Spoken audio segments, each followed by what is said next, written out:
Brigadier R M. Sharma ji. Maharaj ji Radhe Radhe. Radhe Radhe Maharaj ji. आदरणीय महाराज जी, आपके चरणों में कोटि कोटि प्रणाम।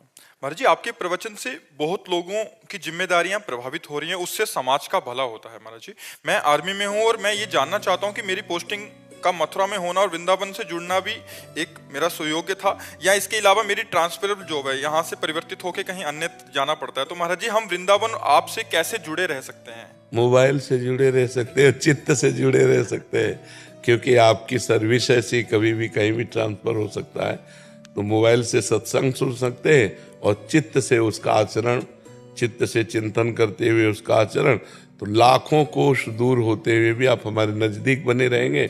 और हमारी बात ना मानी जाए, हमारी बात का आदर ना किया जाए, तो हमारे समीप रहते हुए भी लाखों कोस दूर है, और लाखों कोस दूर रहता हुआ भी हमारी बात का आदर करे, हमारी बात के अनुसार चले, भगवान का चिंतन करे, तो नज़दीक ही माना जाएगा। जिसका चित्त जहाँ होता है वहाँ उसकी उपस्थिति मानी जाती है शास्त्र के अनुसार। शरीर की उपस्थिति उपस्थिति नहीं है, चित्त की उपस्थिति उपस्थिति है। शरीर कहीं दूर देश में है और चित्त जहाँ उपस्थित है वहीं माना है। जैसे आपका शरीर वृंदावन में और चित्त कलकत्ता में, तो आपकी उपस्थिति कलकत्ता में शास्त्र के अनुसार मानी जाएगी। व्यवहार में तो यही कि आप वृंदावन वास करते हैं, और आपका शरीर कलकत्ता में है और चित्त वृंदावन में, तो आपकी उपस्थिति वृंदावन में मानी जाएगी। चित्त की उपस्थिति को ही वास्तविक उपस्थिति माना गया है। शरीर तो जड़ वस्तु है, अगर ये कहीं दूसरी जगह तैनात है तो मन आपका वृंदावन में, मथुरा में, मन आपका ठाकुर जी में, मन आपका संत समागम में, तो आप नजदीक ही माने जाओगे। खुशी त्यागी जी, सोनीपत से। श्री हरिवंश महाराज जी, आपके चरणों में कोटि कोटि प्रणाम। महाराज जी, भागवती का अनुभूति केवल कुछ क्षण के लिए ही महसूस क्यों होती है? वो अनुभूति ही नहीं जो कुछ समय के लिए होती हो। किसका प्रश्न है? नहीं, वो अनुभूति नहीं है। अनुभूति वो होती है भागवती, एक बार अनुभूति हुई वो उसी में तन्मय हो गया, दोबारा थोड़ी इसकी अनुभूति होती। मत रहे, अब वो रूप थोड़ी हट जाएगा। एक बार दर्शन किया, वो वर्तमान में हर समय बने रहते हैं, नेत्रों के सामने हर समय हृदय में छाए रहते हैं। भागवती की अनुभूति ऐसी थोड़ी कभी हुई थी, नहीं, ऐसा नहीं।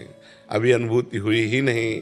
जब अनुभूति होगी तो ब्रह्मानुभूति, भगवदानुभूति, ये ऐसी थोड़ी अनुभूति है कि परसों हुई थी। वैसा एक बार हो गई तो खत्म खेल। तुम्हारा मन, बुद्धि, चित्त, हम सब उसका गुलाम हो जाएगा, उस आनंद का दूसरा कोई अस्तित्व नहीं रहेगा। जैसे पारस के स्पर्श से निकृष्ट लोहा स्वर्ण हो जाता है, ऐसे भगवत अनुभूति से प्राकृतिक मन, बुद्धि, चित्त, ये सब ब्रह्माकार हो जाते हैं, भगवदाकार हो जाते हैं। फिर अनुभूति का मतलब क्या कि वो छोटी छोटी अनुभूतियाँ होती रहे। ये अनुभूतियाँ ऐसे गुणों के अनुसार होती हैं। देखो, अपने अंदर जो अभी आनंद आता है वो आनंद कोश से आता है। 5 कोश हैं, विज्ञान में कोश, मनोमय कोश, अन्नमय कोश, आनंदमय कोश, ऐसे 5 कोश हैं। इन कोशों से आनंद आ रहा है। अभी परमात्मानंद की अनुभूति थोड़ी हुई। परमात्मानंद की जो अनुभूति होगी वो कभी हटने वाली नहीं। छिने घटे छिन बढ़े, सो तो प्रेम न होए, अघट प्रेम पिंजर बसे, प्रीति कहावे। तो थोड़ी देर भगवदानंद, फिर विषयानंद। वो कोई भगवदानंद था, वो सतोगुण का आनंद था। अब रजोगुण आ गया, भोगानंद आ गया। जो गुणातीत होता है वो भगवदानंद होता है, और जो भगवदानंद होता है वो निरंतर होता है, वो निरंतर बढ़ता रहता है, प्रतिक्षण वर्धमानम, वो कभी कम नहीं होता। एक बार अनुभूति हो जाने के बाद जीवन मुक्त हो जाता है, उसे बार बार अनुभूतियों की जरूरत नहीं होती। हाँ, उन्हीं लीला की विभिन्न अनुभूतियाँ होती, लेकिन एक बार परमात्मा अनुभूति होने के बाद उसका जन्म और मरण ये सब मिट जाता है, कर्म बंधन नष्ट हो जाते हैं, जड़ चेतन ग्रंथि का भेदन हो जाता है। ऐसा थोड़ी भगवदानंद का अनुभव होता है कि कल हुआ था आज नहीं है। ये तो साधन की बात है कि कल भजन में आनंद आ रहा था, आज नहीं आ रहा। कल हमारे अच्छे अच्छे स्वप्न आ रहे थे, आज नहीं आ रहे। तो ये सब गुण के अंतर्गत है ना, गुणातीत है भगवदानंद। जो सतोगुण, रजोगुण, तमोगुण, जागृत, स्वप्न, सुषुप्ति, तीनों से परे है, वो तुरीय तत्व परमात्मा आनंद है। और जो ये आनंद सतत बना रहे, इसके लिए क्या करें? नाम जप करो, सतत साधन परायण रहो, पवित्र भोजन पाओ, पवित्र आचरण करो, अधिक से अधिक उसी भजन का संग्रह करो, तो फिर एकदम जब वो अनुभूति हो जाएगी तो फिर वो सतत बना रहेगा। अनुभूति हो जाने का मतलब सिद्ध पुरुष हो जाना। सिद्ध पुरुष का मतलब हो जाना वो कुछ कर नहीं रहा, उसकी भगवतानुभूति निरंतर छाई रहती है। साधक को करना होता है और सिद्ध का होता है भगवदानंद।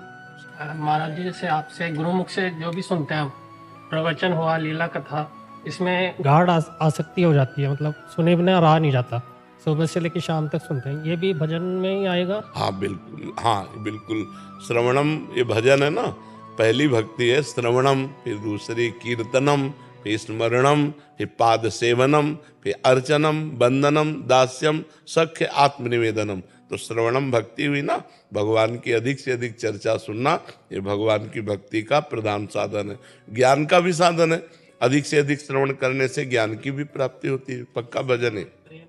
बिल्कुल, इसी से प्रेम प्राप्त होता है। जितना हम भगवत चर्चा सुनते हैं उतना ही भगवान से हमारी रति होती है।